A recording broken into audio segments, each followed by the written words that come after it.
दोस्तों नमस्कार। मेरा नाम है रजा। आप लोग देख रहे हैं रजा ग्राफिया। लालू यादव के लाल नौमी फेल तेजस्वी यादव बिहार यात्रा पर निकल चुके हैं और पहली यात्रा पर 11 तारीख से जो निकले हैं, पहली यात्रा पर वो पहला फेज में वो सीमांचल के दौरे पर हैं, मिथिलांचल के दौरे पर हैं और मिथिलांचल में उन्होंने समस्तीपुर से उन्होंने अपने दौरे का आगाज किया है, मतलब शुरुआत किया है। और जैसे ही वो समस्तीपुर पहुंचे, सबसे पहले तो देखिए, मैं आपको वीडियो लगा रहा हूं, फोटो लगा रहा हूं कि कैसे दरी बिछाने वाले जुम्मन, जो 28-30 साल का लौंडा का 70-70 साल के बुजुर्ग लोग उसका हाथ चूम रहे हैं, जैसे वो पीर साहब हो, वो कोई बहुत बड़ा मसीहा हो, कोई तांत्रिक हो।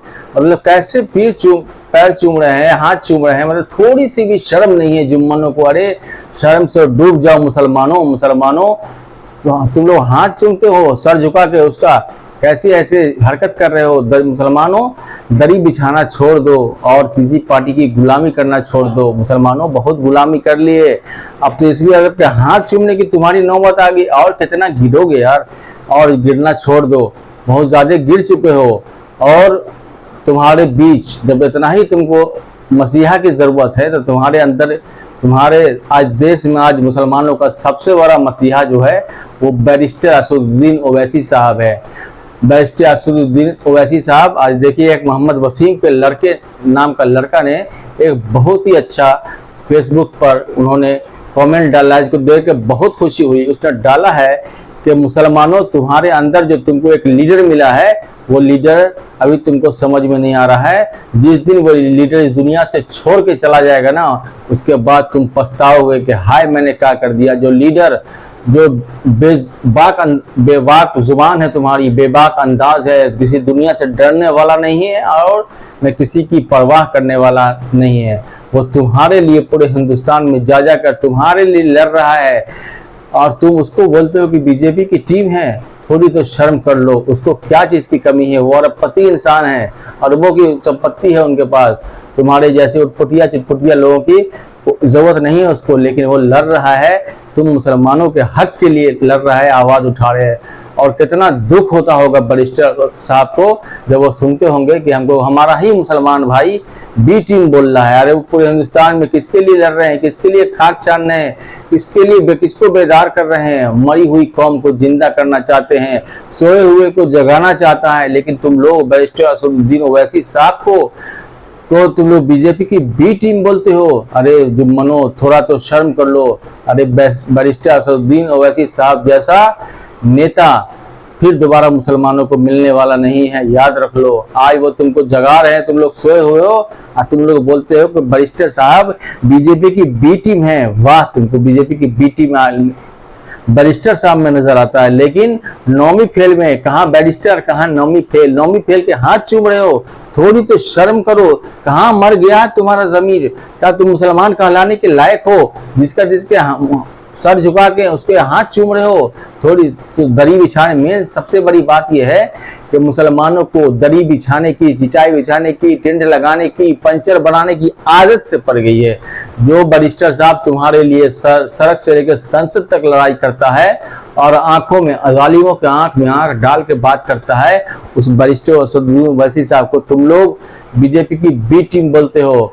अभी से जब कोई भी कीमती चीज जब उसके पास होता है ना, किसी के पास भी, तो उसकी अहमियत को नहीं समझ पाता है। जिस दिन बैरिस्टर असदुद्दीन ओवैसी साहब इस दुनिया को छोड़ के चले जाएंगे, तो उस दिन तुमको समझ में आएगा कि हाँ, हम कोई मजनू था, कोई दीवाना था, जो मुसलमानों के लिए जालिमों की आंख में आंख लड़ा के बात करता था, किसी से डरने वाला नहीं था, किसी से घबराने वाला नहीं था। आज असदुद्दीन, मुसलमानों, मैं तुमसे ये रिक्वेस्ट कर रहा हूँ कि असदुद्दीन ओवैसी की क़यादत को, उसके हाथों को मजबूती से पकड़ लो। अगर नहीं, अब भी नहीं पकड़े, तो आने वाला तुम्हारा मुस्तकबिल मुसलमानों का हिंदुस्तान में कैसा होगा पता नहीं। ये इंसान सुबह से लेकर रात तक सिर्फ हिंदुस्तान के मुसलमानों को जगाने की कोशिश कर रहा है। और मुसलमान जुम्मन तेजस्वी यादव और अखिलेश भैया मत घबराना, तेजस्वी भैया मत घबराना, मतलब उसके लिए दीवाना बना हुआ है। बताइए, थोड़ी भी ज़मीर कहाँ चला गया यार? अपनी कौम को जिंदा करो।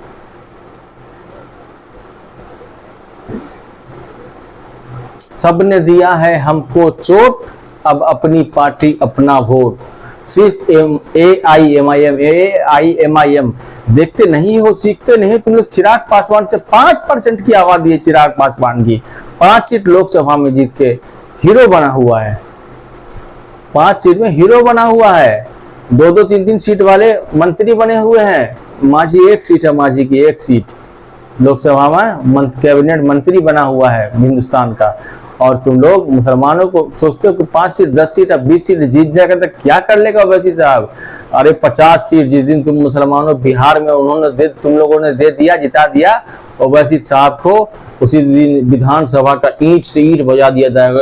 थोड़ा सा भी मुसलमानों पर जुल्म AIMIM बर्दाश्त करने वाला नहीं है। और अख्तरुल ईमान साहब के हाथों को मजबूत करो। अख्तरुल ईमान साहब पहले से ही मंत्री रह चुके हैं बिहार सरकार में, कई बार MLA रह चुके हैं। उनको कोई ख्वाहिश नहीं थी, चाहते तो वो RJD या JDU में रह के मलाई खाते रहते। MIM में क्यों आना पड़ा उनको? तुम लोगों की वजह से आना पड़ा, तुमको जगाने के लिए आना पड़ा। तुम लोग सोए हुए हो, दरी बिछाने के लिए तैयार हो। अखिलेश भैया पर जवानी कुर्बान करने के लिए तैयार हो, तेजस्वी यादव पर जवानी कुर्बान करने के लिए तैयार हो। और वही अखिलेश और वही तेजस्वी तुम लोग को इलेक्शन के बाद टके का भाव नहीं पूछेगा, टके के भाव नहीं पूछेगा तुमको। तुम लोग को याद भी नहीं होगा, अभी इसको इलेक्शन है, बिहार का चुनाव जीतना है, तो लंबी लंबी भाषण कर रहा है, मुसलमानों को साथ टोपी पहन के घूम रहा है, हाथ चुमा रहा है, ये कर रहा है, वो कर रहा है, और लंबी लंबी बातें कर रहा है। लेकिन इलेक्शन हो जाने तो 2025 का तुम लोगों को पूछने वाला नहीं है। इसलिए मुसलमानों तैयार हो जाओ, AIMIM के रस्सी को मजबूती से थाम लो। आज जहां भी अख्तरुल ईमान साहब, ओवैसी साहब अपना कैंडिडेट खड़ा करे, मजबूती से जीताओ। हार जीत तो अल्लाह के हाथ में, हार जीत का फिक्र मत करो। और ना ये फिक्र करो कि बीजेपी आ जाएगी, कौन क्या होगा नहीं है उसकी फिक्र हमको नहीं करना है। हमको अपनी क़यादत को जिताना है और मजबूत करना, विधानसभा में ज़्यादा से ज़्यादा भेजना है ताकि विधानसभा की ईंट से ईंट बजा दे। और ये जो कानून नए नए बन रहे हैं ना हिंदुस्तान में, वक्फ बिल पर रोक, ये रोक, वो रोक, ये जो इसके कानून है ये सड़कों पर नहीं बनते हैं। वक्फ बिल का कितना विरोध किया है तेजस्वी यादव ने, कितना विरोध किया। 1-2 लाइन बोलने से नहीं होता है बाबू। वोट बैंक सिर्फ मुसलमानों को खुश करने के लिए। इसीलिए आप लोग भी तैयार हो जाइए और AIMIM को अच्छे से सपोर्ट कीजिए। आप लोग मिलते हैं अगले वीडियो में, तब तक के लिए धन्यवाद।